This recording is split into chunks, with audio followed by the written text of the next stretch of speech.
Greetings travelers, welcome to Scary Berry.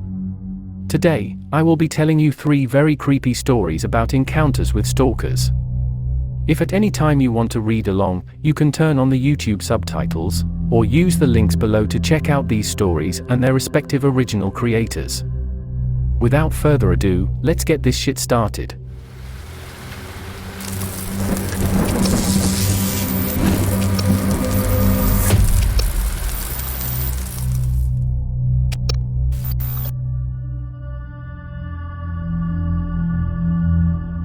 Story 1, posted by user Perpetual Connection, is called, "The Man I Saw Through My Night Vision Scope." I'm a hunter, I like to hunt wild boar specifically. Though I have been deer hunting and have been known to get a turkey for Thanksgiving, I mostly hunt boar. For those of you that don't know, boars are a big problem in the United States. A sow can have 2 litters a year, and it's not uncommon for a litter to consist of 10 or more pigs. Given that pigs eat anything and everything, it's not hard to see why the Department of Fish and Wildlife makes it legal to hunt them with almost no restrictions. In my state, it's illegal to hunt most large mammals with the night or thermal vision scopes, with the exception of boar and coyote. I'd been saving for a year, mostly fun money. It's hard to explain to your wife that a scope that costs literally twice as much as the rifle I was mounting it on was worth it. But I did it. I took it to a range and sighted it in.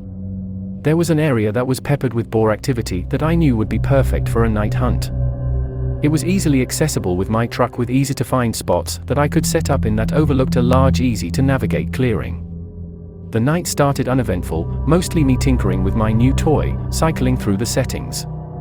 I was a little impatient. I'd spotted multiple deer, but they were out of season, and as I mentioned earlier, my current setup wasn't legal for deer. I moved to another spot I'd seen days earlier that probably wasn't much better than my first, but it gave me something to do, and a new angle to look around with my new scope. After an hour or so of glassing the area, it dawned on me. This spot doesn't have much animal activity at all, no rabbits or owls, and the deer that I'd seen were hundreds of yards from where I was. Why was this pocket of land so dead at night, but lively in the day? I'd set up around 10 p.m. and it was about 2 a.m. when I started to think about packing up. Maybe setting up a target before I left and taking some practice shots. I heard a crunch come from the direction I came from before. I panned my scope over and saw the silhouette of a small bear pushing through the bushes. It's important to note that my scope isn't exactly night vision. It's a thermal scope, kind of like a black and white version of what you see in the Predator movies. I adjusted my range and zoomed in a little.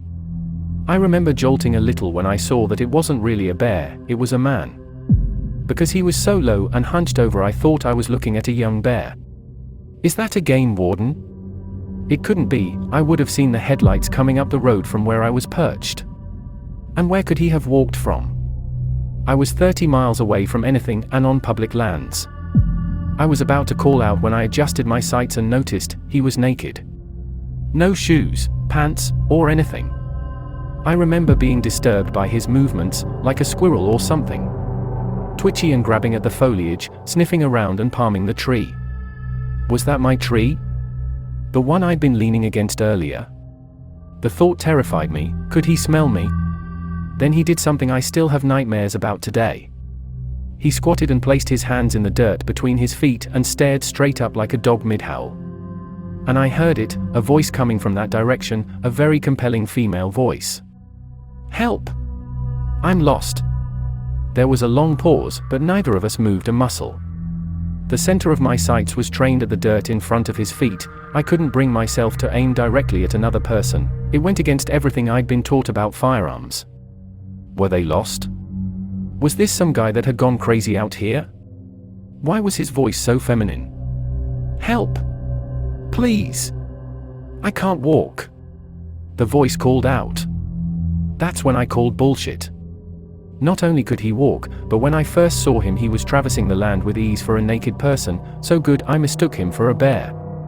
That's a fucking trap. This guy is trying to lure me to him with a damsel in distress routine. Luckily the lack of activity before had caused me to pack up most of my gear. I think I may have left behind a hat and a sitting pad, but I didn't give a shit in that moment. I took my eyes off him for a moment to get my pack on. I buckled my chest strap and scrambled for my rifle. To my horror, he was in the same position, but his face was staring in my direction, and I swear I saw him smile. The thermal scope has an effect that makes animals' eyes appear white. How the hell had he heard me get up and put my gear on? He must have easily been 150 yards away. Fuck off, I screamed in that direction. He stood upright, and it hit me how tall and skinny he was. Easily 6 feet and very lean.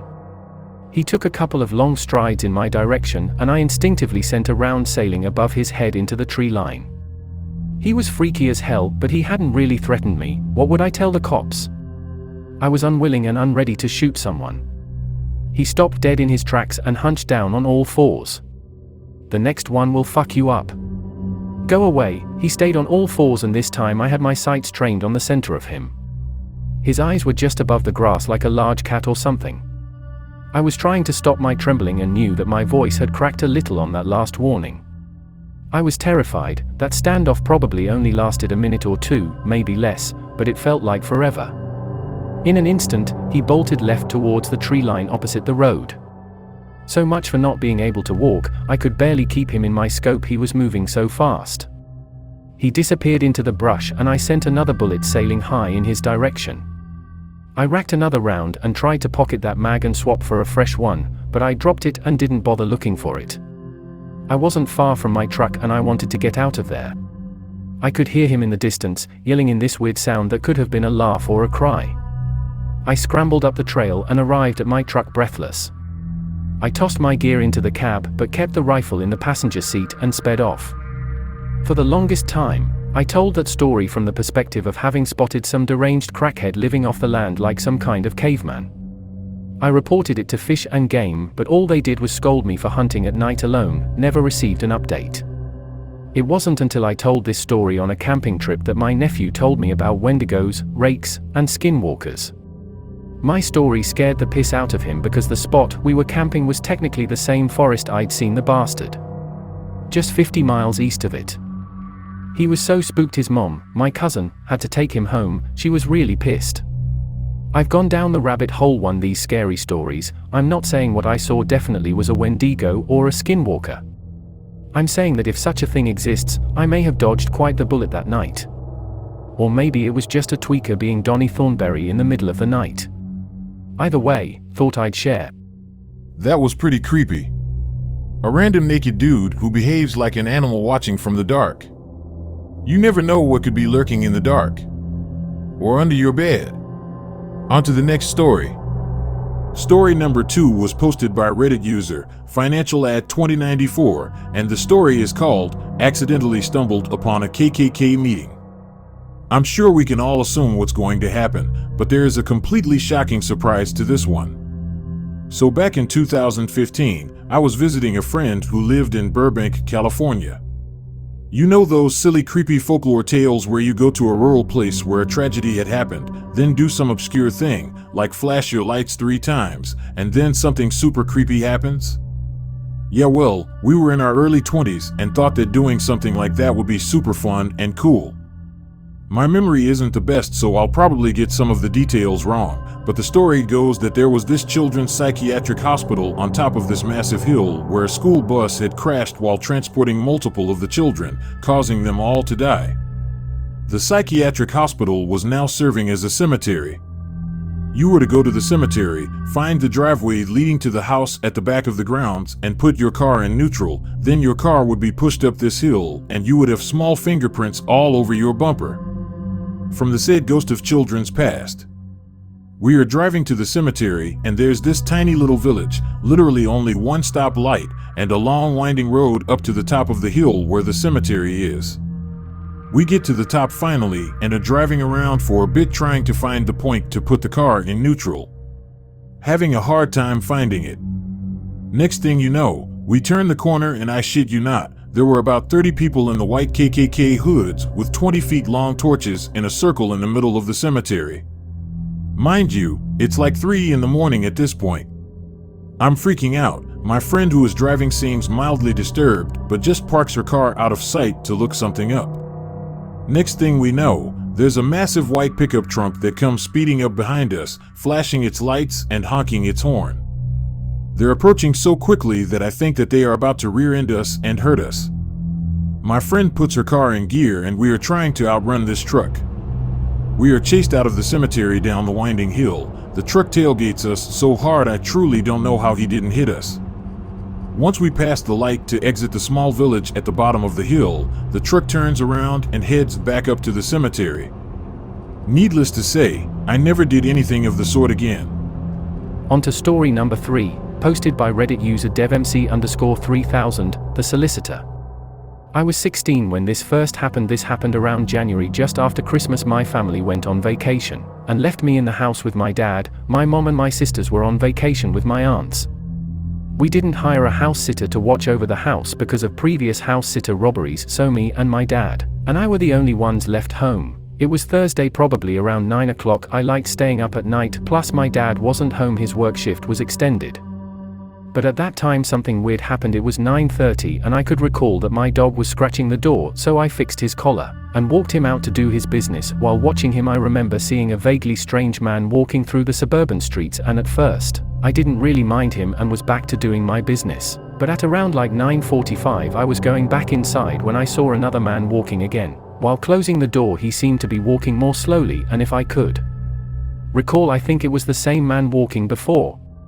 So after I took care of the dog, I was planning to go to sleep now, but something about me seeing that man just ticked me off and kept me up. So I decided to stay up until 10 o'clock to see if he would come back, but really didn't see anything at that time. So I just went back to going to sleep, but around 11 to 12 o'clock or something, I just randomly woke up to my dad calling me. He was wondering if I was still awake, and of course, I was a little irritated because I was already sleeping, and why would he call on such a time? But while we were talking, my eye slowly turned over to the window. And there he was, the same man again, but he was just standing there leaning at the lamp post, and I think he was smoking. And when I rubbed my eyes, I saw that it was the same man from before, so I was a little surprised. But I didn't tell my dad about the man. After the convo with my dad, I went downstairs to peek if the front door was locked.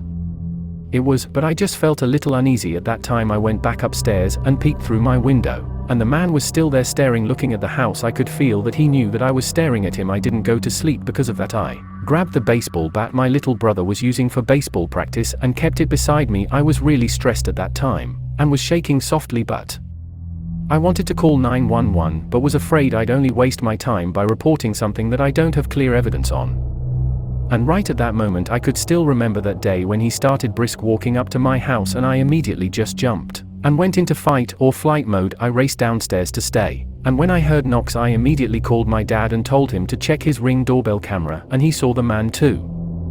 He was a little confused at first and thought me and my friends were pulling a prank on him, but when he started knocking, I just hung up on him and started going back downstairs carefully. When I arrived at the front door, I held the bat really tight and asked who was there. Words came out of his mouth. He said he was a solicitor, but for God's sake, what kind of goddamn solicitor would be knocking in like 12 o'clock in the morning? So I asked him to get away from our property kindly, but he just won't leave. After a few minutes, my dad sent a screenshot of the man in our front door and was on full caps and said, "Who is that?"